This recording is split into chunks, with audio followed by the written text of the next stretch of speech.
Welcome to Park County, Montana. Named that because it borders Yellowstone National Park. And even though the Roosevelt Arch is only 30 miles south on a 2-lane stretch of highway, it might as well be 1,000 as we drive the dirt back roads into Paradise Valley. Because our sights are set on Immigrant. Heading south on Highway 89 at 70 miles an hour, you pass through town just slow enough to see the conspicuous old saloon sign on the right and the Immigrant General Store and gas station on the left. We took the right.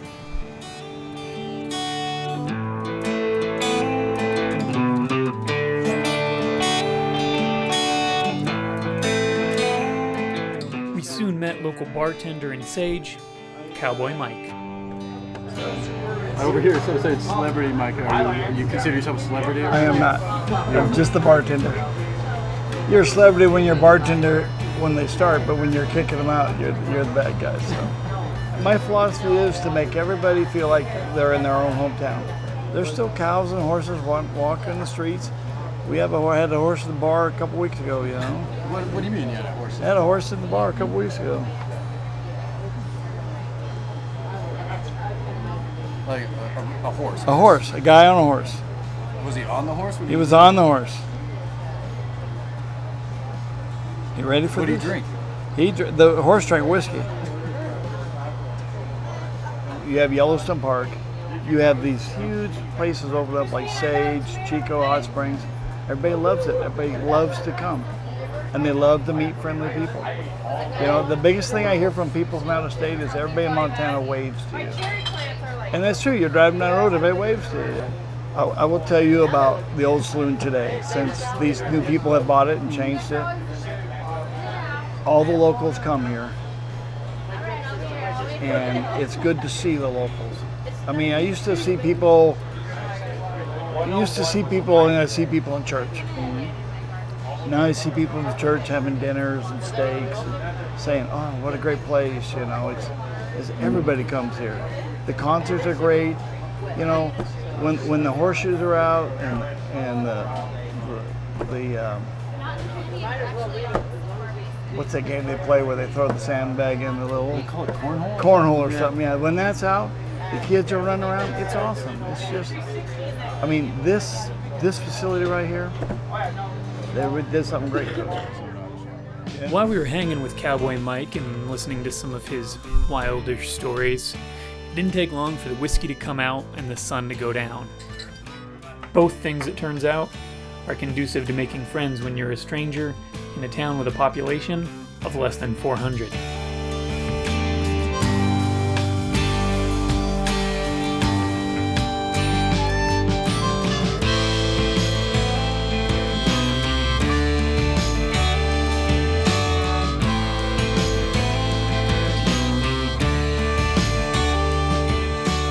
Knowing enough lyrics to sing along to some classic country songs didn't hurt our chances either. Got a present. Pick her up in the rain. But before I could get to the station in my pickup truck, she got run over by a damn old train. And I'll hang around as long as you will let me. Never mind standing in the rain.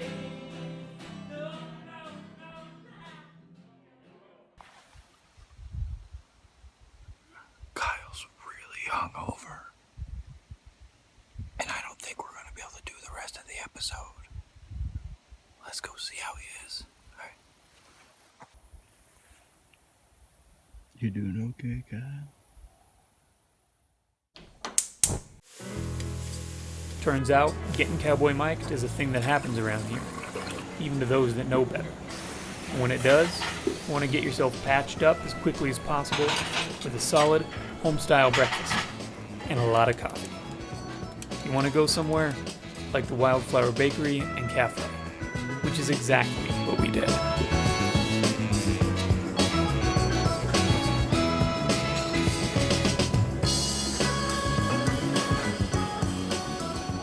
And as we sat down to eat breakfast, we also sat down to chat with owner and head baker, Rebecca Henson.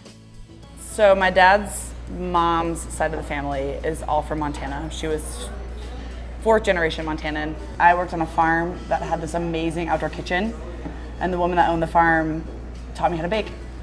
And when I moved to Missoula, so I moved to Missoula after that, I didn't know how to ski. And so I spent all my winters learning how to bake stuff, waiting for my friends to get off the mountain. And then when Taylor and I moved here, the bakery was already here, and the woman that owned the bakery hired me for 1 day a week in the winter. So it kind of gave us a reason to stay. I mean, in the winter, there's nothing to do here. There's no work. She really didn't have any business even hiring me for 1 day. Taylor didn't have a job. We gave ourselves 1 week for him to figure out what he was gonna do, where we're gonna move. We're 6 years in now, and we have an amazing staff. And we've realized that the demand is almost more than the supply at this point. So we are gonna be open for the winter. We figured if we could figure out a way to make a living here, like there's really nowhere else we wanted to be. The interesting thing about the community out here is it takes a while to become a part of it, but once you're a part of it, it's just special. It's a really unique group of people because, you know, there's like people on the far right and then people on the far left that all coexist in this space. And I think that our restaurant has actually like become kind of a focal point for that community because people, like, it doesn't matter what you believe in, people like good food. And so I think that's been really cool to be a part of that. And I've always wanted to be kind of, I don't like being a small fish in a big pond. It makes me feel overwhelmed. So I like knowing everyone.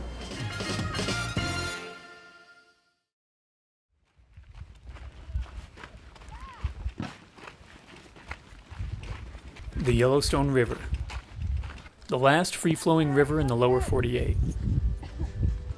It begins in Lake Yellowstone and extends some 670 miles, where it dumps into the Missouri River in North Dakota, passing through Immigrant somewhere around mile 87. We met up with friends to do a little fly fishing and to work out our hangovers. There are certainly far worse places to do either of those things.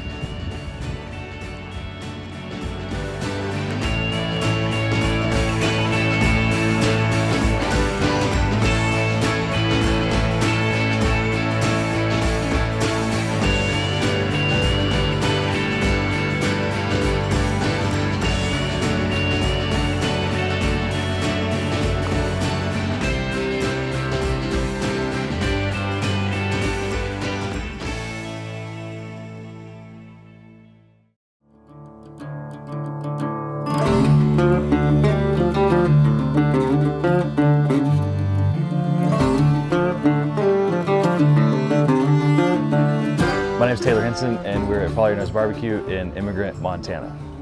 I was born and raised in Macon, Georgia, right in the middle. Traveled all over the country working on rivers and had a pretty long river trip and came here to decompress. The plan was to be here. Building rivers? No, working like just guiding whitewater. Oh, right.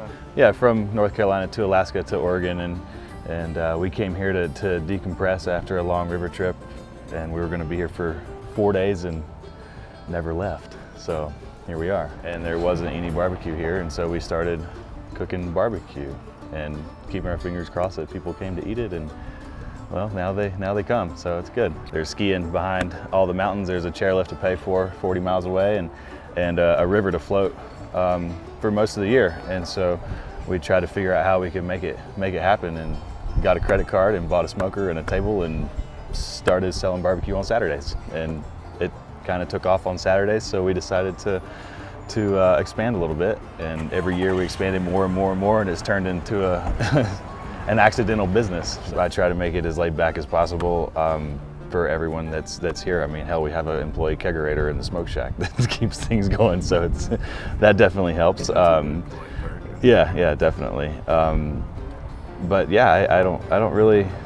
We've had good luck with really good, solid human beings, and I mean, it's just like any business. You can start a business, and if you don't have good help, then it's not going to be a good business. So, the people that we've had over the years, we've had some people that have been here for 4 or 5 years and come back every summer, and so it's a cool thing to have like the good, solid people helping us out.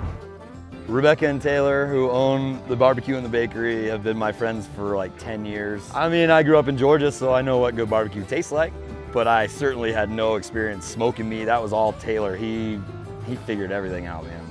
The briskets are gonna be done. Our lunch service starts at 11:30. So the goal is that we'll get to rest them for an hour, so they should come off the smoker around 10:30. And I'm gonna set a temperature, but I'm not gonna tell you guys what it is. And that is literally all the magic for the evening. Yeah.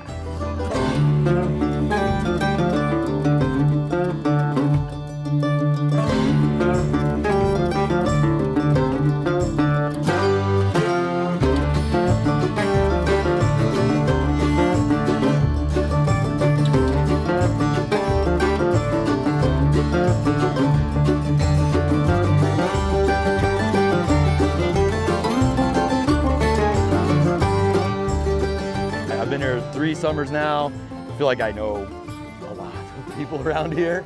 I mean, what we're doing here tonight with the music and stuff, we try and have music a couple of nights a week, and the locals come down, the tourists stop by, and it just becomes kind of this like communal meeting ground for everybody. That's what we hear from the neighbors. It's just like, thank you guys. There's somewhere for us all to come and hang out, you know? It's pretty fun. Like so many good things, it ends much like it began. In our case, that means we're back at the old saloon with our new friends.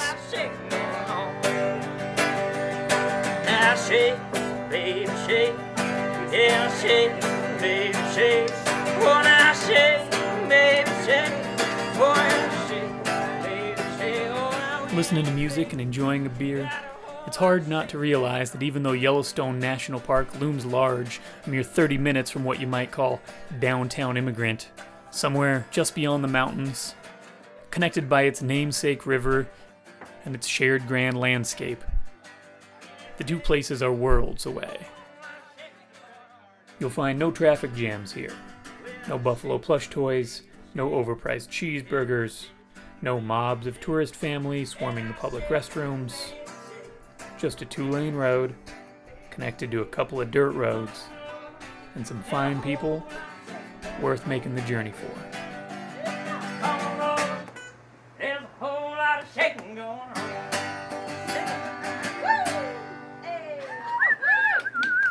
Nice job, man. This is the point where you light your piano on fire, right?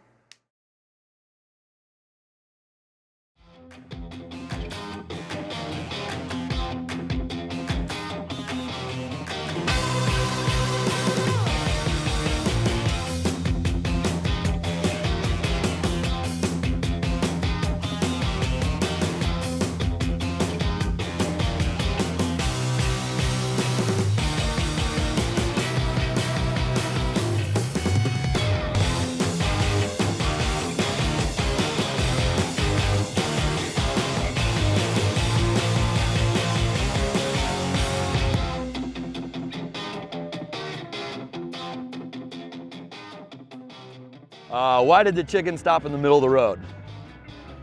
Because she wanted to lay it on the line.